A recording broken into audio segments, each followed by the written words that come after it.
going on. Thank you so much. Feel like $1 million. Shout out TMZ, you up? Let me check out that rig. TMZ stands for the Mayweather Zone. How'd you find me, bro? I got my disguise on. I love my TMZ family. Welcome to TMZ Sports. Babcock here. Adrian Peterson had a rough weekend. Of course, Adrian, one of the best running backs of all time, period. But he has, without a doubt, had some struggles after his football career. And this Sunday was, I guess, a perfect example of that, because Adrian Peterson, Sunday morning, and Ed will give us a little bit more of the details here in just a second, but Adrian Peterson in Sugar Land, Texas, not far from where he lives, he gets busted for a DWI, driving while intoxicated. It's essentially just another way to say DUI, as well as a gun charge too, Ed. And again, he's had these before. Lucas will tell us about that in a second here, but more trouble for Adrian. I wish I had more information to give you on this. Yeah, we don't have too much, right? I have made hundreds of calls today on this, wow. and to courts, to sheriffs, to police. And so far, the language I'm getting is it's still an active investigation, and they're kind of waiting. These documents will be filed with the court sooner than later, and we will have a more greater understanding of what went down. But like you said, he was booked on 2 charges: unlawful carrying of a weapon and DWI. Okay. And outside of that, as of Monday morning, he remained in jail. Right. We don't know if it was a traffic stop, if it was we have an no idea accident. at this point, or what he blew or anything like that. Right. But that's where we're at with this case at this moment. Yeah, and I think, and tell me if I'm wrong here, Ed, so he gets arrested Sunday morning. It was pretty early. I think it was around 10 a.m., something around then. He then stays all day Sunday in jail, right? Mm-hmm. He gets taken to the local county jail all day, and then he has to spend the night in jail, too, because it's never a good time to get arrested, but especially on the weekend, a lot of times you're not going to be able to see a judge, right? So he has to spend some time behind bars. Ultimately, then he will get released if he hasn't already. But it's just something he's going to have to deal with here. Like Ed said, he's on top of the court, people, and we will find out what happened here, at least the way the cops see it. And obviously we will report on that. I referenced Lucas' trouble that he has had, because this is not the first time that Adrian Peterson has gotten a DUI or a DWI. In fact, you go back a couple of months and he had one. Yeah, if you remember, back in April, there was a draft party for the Minnesota Vikings that Adrian Peterson was involved in. And when he was leaving that, he was pulled over around 3:20 a.m. in Minnesota. Okay. He was allegedly going 83 in a 55, but then they saw apparent signs of intoxication. He took a breathalyzer and he blew a .14. And in Minnesota, the legal limit is .08. Right, that's going to be a DUI not almost everywhere. Everywhere, most states are .08. So he's in that case at least almost twice over the limit. We just don't know here. Like Lucas says, in that case he's going like 30 miles an hour or so, give or take, over the speed limit, and it was a traffic stop that they then saw signs, they say, of impairment, and obviously then he's ultimately arrested. In this case, we just don't know what the impetus for what I imagine was a stop. Right, but then also, remember, back in May, we had the Joker Stars incident where he got into a fight as well. So Adrian Peterson is making headlines for different reasons now. Remember, legendary running back, one of the greatest of his time. As good as it gets. Going through some things right now. Yeah, and it occurred to me, this arrest was so early, and you might say, why would somebody theoretically be drunk at 10 in the morning, and maybe we ultimately find out here, not to speculate too much, but we know he likes to play poker. We know that poker incident was very early in the morning, so we'll see. There is, bottom line, more questions here than there are answers, but what we do know, like Ed said, is that he's facing 2 charges now, not just the DWI, but also unlawful possession of the weapon. Stay tuned. All right, moving on to Aaron Rodgers and his first matchup ever against his Green Bay Packers team. Of course, Aaron Rodgers now the starting quarterback for the Pittsburgh Steelers. Well, he wasn't traveling to Lambeau, but his old Packers team traveled to Pittsburgh. It was a good game, but it was a game that Aaron Rodgers and his Steelers team came up just short. They lost the game 35-25. Jordan Love, really nice game. Jordan Love goes 29 for 37, 380 yards, 3 touchdowns. So great game for the star quarterback. On the other side, as for Aaron, he didn't have a bad game here either. He goes 24 of 36, 219 yards, 2 touchdowns. Again, Mojo ultimately, though, not enough for the Steelers. Now, this game, look, let's be honest, the storyline here was Aaron Rodgers playing his old team, but it was National Tight End Day yesterday, Mojo, and did Tucker Kraft, did he ever come up big? A young guy here, he scores 2 touchdowns, Mojo, catches 2 touchdowns. He had 7 catches, 143 yards, 2 touchdowns, and my favorite part here, Mojo, aside from all the catches, all of the statistics he put up, was that tight ends are crazy, and we've seen football players headbutt each other a lot. Well, he headbutted his teammate.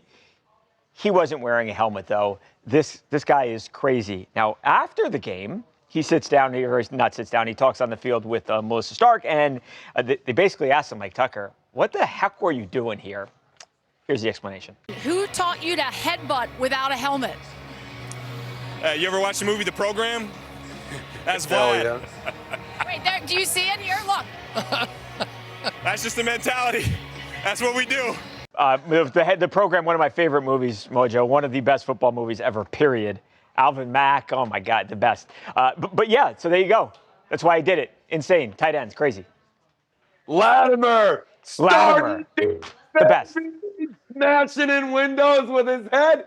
Yes, I love The Program. Yes. I'm with you. One of my favorite football movies for sure. Latimer, undoubtedly the best character to me, at least. That dude was a total psychopath. Right Mojo, up my alley. Came in here, by the way. He sat right here. He sat right where Luca is sitting. No way. Long time ago. Well, too bad I wasn't with the company, because I would have flown in for that one, because that's fantastic. Dude, when you have 7 catches for 143 yards, 2 touchdowns to knock off not only Aaron Rodgers, all right, the guy in Green Bay, which obviously they had their thing on the way out, but going into Pittsburgh and beating the Steelers in Pittsburgh, which either the Packers, I can't remember, they either had never done it before or haven't done it since like 1970. Yeah. Whatever the stat it is, it doesn't matter. It was crazy. So, I mean, that propelled them to a massive 10-point win against the Steelers, who have had an excellent season so far. Yep. So you do that, you do what you want. I'm going to say he didn't headbutt this guy overly hard, right? I'm actually a little bit more surprised that his teammate headbutted him back with the helmet on. I mean, usually you stop, you know, like whatever, but he went right into it, and there's that. He didn't do what Brian Cushing did. Right, remember Brian Cushing was the bloody. Play? Brian Cushing, he was bloody, Mojo. I remember that. His helmet's off. Yeah, he freaking headbutts the guy. He opens up like a faucet, which was unbelievably badass, and maybe one of the most badass things you've ever seen on a football field ever. He didn't go that far with it, so I'm not going to bash this guy too much and start talking about injuries and CTE and making mistakes that could potentially put you off the field, which could potentially cost your team games down the line. I'm just going to praise this dude for now. Again, after a big performance, you do whatever you want, T. Kraft. What a game. Up next, sad news in the NFL. Former Jets star Nick Mangold dead at 41 years old after complications from kidney disease. Jets head coach Aaron Glenn opens up on the loss of a true legend when TMZ Sports returns right after this.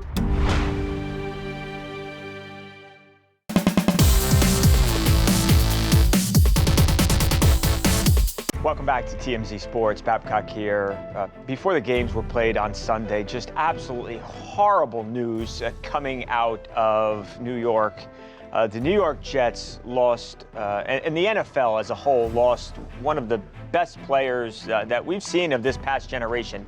Nick Mangold, at only 41 years old, died on Saturday. The New York Jets, they make the horrifically sad announcement on Sunday. Again, just 41 years old. Nick Mangold had been dealing with kidney failure.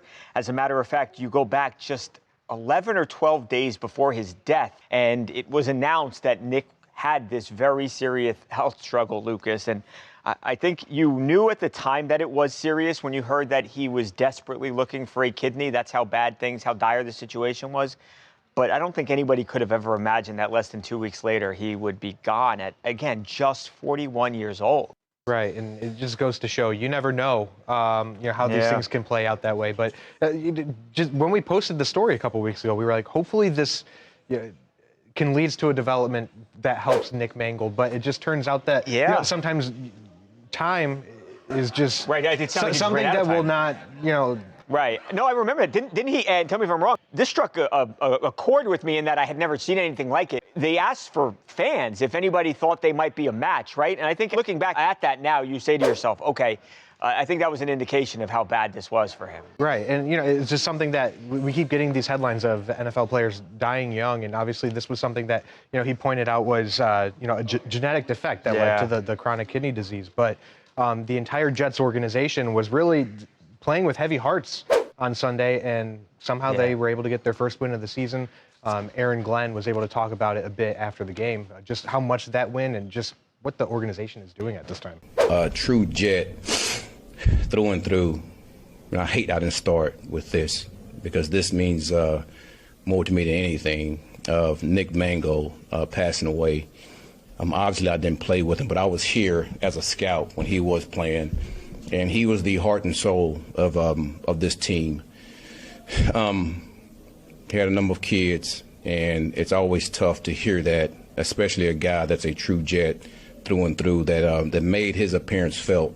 And I'm sure you guys seen him around a number of times. So prayers goes out to him and his family. And that's tough to hear. It's tough to hear because of who he was as a person, him being a true Jet. Prayers goes out to him and his family. What Aaron Glenn is saying echoes what everyone in the NFL has been saying, but also the people who were lucky enough to work with him directly. Rex Ryan, he was getting emotional on ESPN. Mark Sanchez, he's dealing with a lot right now, but he even spoke out on X as well. Nick Mangold was a guy who was beloved by everyone who interacted with him and people who admired him from afar as well, Mojo. Yeah. I mean, this dude was an absolute beast. 11 seasons in the NFL, Pro Bowler for 7 of them. He's in the Jets Ring of Honor.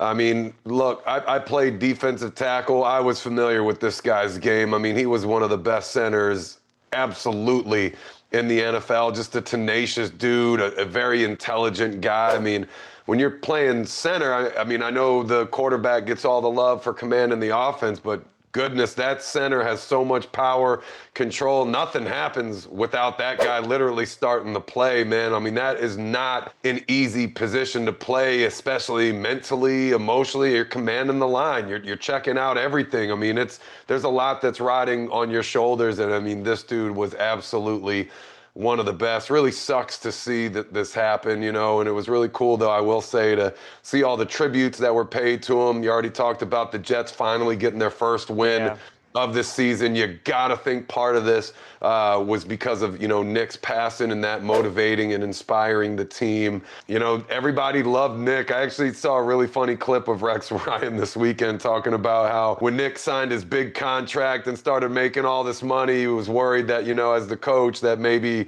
the money was going to go to Nick's head. And then that night he was at the drive-thru at Taco Bell and spotted Nick in line right in front of him. He's like, okay, I think he's going to be okay. But again, just somebody that the entire organization loved. Even, if you weren't a Jets fan, you loved the way he played the game. He just loved it so much.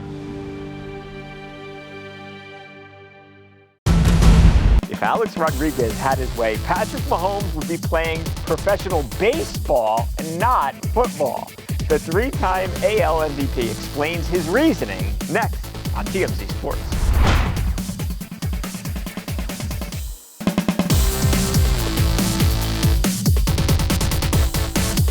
Welcome back to TMZ Sports. Alex Rodriguez made a stunning admission to Jimmy Fallon on Sunday night.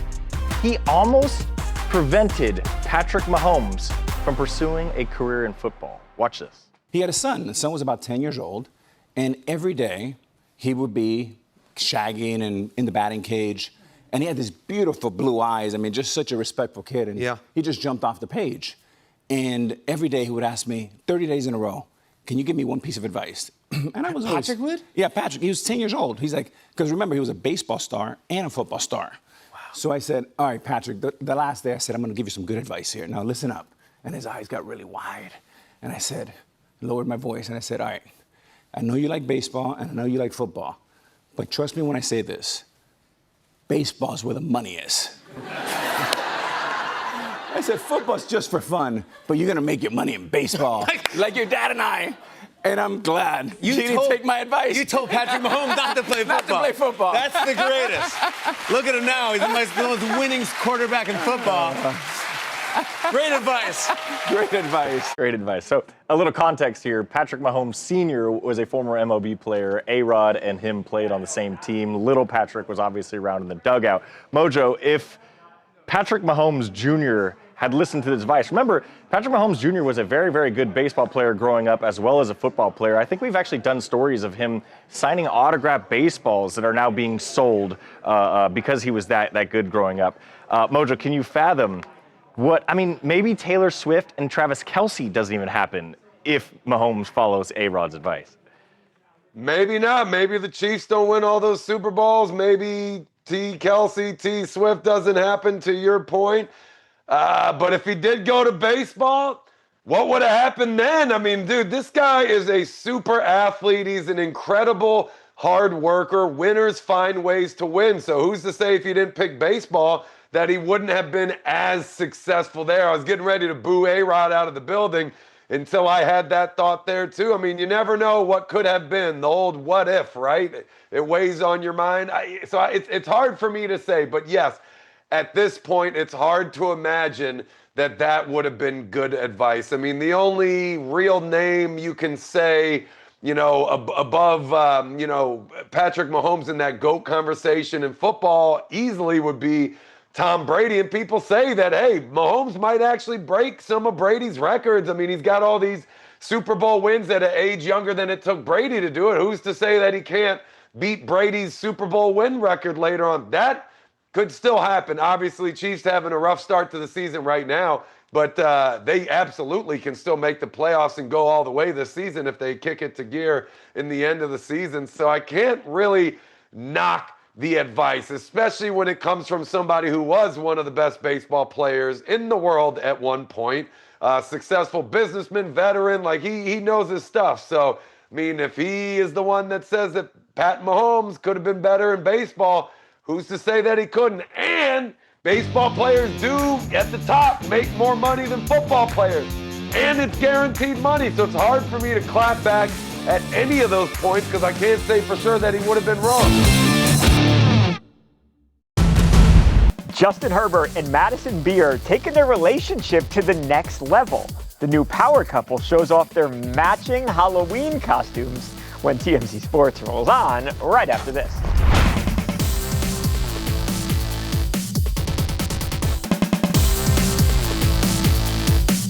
Welcome back to TMZ Sports. Justin Herbert and Madison Beer, they may as well be married now because they have taken things, Lucas, to a level that shows this relationship is incredibly serious. They've got matching Halloween costumes. Yes, couples costumes. That's just going up the ladder a bit more for their relationship. That's like this, and marriage is like right here. The rumors and then being spotted together, the PDA, the hard launch. I mean, look, he saved her with the ball at the game.